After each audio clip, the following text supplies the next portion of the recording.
বিসমিল্লাহির রহমানির রহিম। প্রিয় এলাকাবাসী ও প্রিয় দেশবাসী এবং বিদেশে অবস্থানরত প্রিয় ভাই বোনেরা, আসসালামু আলাইকুম। সম্মানিত সুধী প্রিয় দেশবাসী, আপনারা দেখতে পাচ্ছেন যে আমি এখন রয়েছি পাবনা জেলার ঐতিহ্যবাহী কাশীনাথপুর তেল, মসুর, সরিষা এবং ধান হাটে।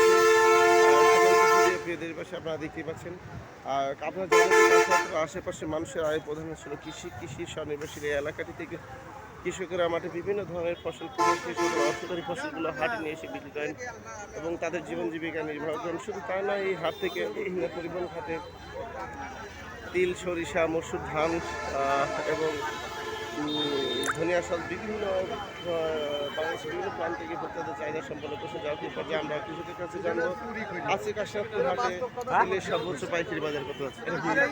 আসসালামু আলাইকুম ভাই, আজকে তিলের সর্বোচ্চ পাইকারি বাজার কত? তিলের সর্বোচ্চ পাইকারি বাজার কত আছে? 3200 গেল ভালো। আর এবং সরিষা কত কাকা?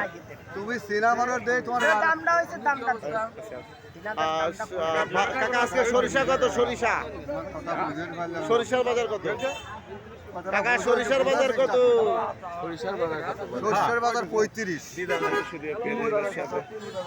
সম্মানিত সুধী প্রিয় দেশবাসী, আপনারা বুঝতে পারছেন যে আমরা এই পর্যায়ে জানলাম যে সরিষার বাজার যাচ্ছে 3600 অর্থাৎ, এবং তিলের বাজার যাচ্ছে 3200 টাকা মন। এ পর্যায়ে আমরা জানবো ধানের সর্বোচ্চ পাইকারি বাজার কত আছে।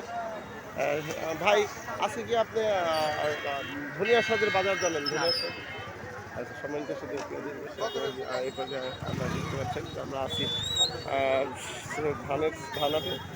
আজকে ধানের সর্বোচ্চ পাইকারি বাজার কত আছে? ধান রাখছে বাবু 1200 টাকা থেকে 1250 নতুন, পুরাতন আর পুরাতন ধান আছে আচ্ছা আচ্ছা আচ্ছা আর 28 যাচ্ছে 1300। আচ্ছা, 1250 টাকা থেকে 1300 টাকা মন। হ্যাঁ, কাটারি বকো 1300। আমি আপনাদের মাঝে আবার আপনি দেখতে পাচ্ছেন। আসসালামু আলাইকুম।